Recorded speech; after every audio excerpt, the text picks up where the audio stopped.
Patunay, walang pinipiling oras ang kape.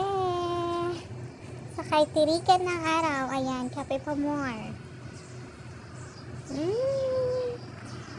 Ayos lang yan. Basta may kape, kape lang ng kape. Ayan, dito nga pala ako guys sa second floor. So, papakita ko sa inyo yung pinuntahan naming Nesto, yung hypermarket. So, malapit lang talaga siya sa amin. Ayan, andito ako sa kwarto ni Inay habang naglilinis. Ayan, papakita ko sa inyo yung aming place. O, diba? Swerte mo, Day, kung makakita ka ng marites. Diyan. Sige nga, magmarites ka dyan, di masusunog ka sa sobrang init. And dito sa banda dito is, ayun yung Burj Khalifa. I think 20 minutes away lang din yan sa amin. Nasa middle kami, sobrang lapit lang namin sa lahat.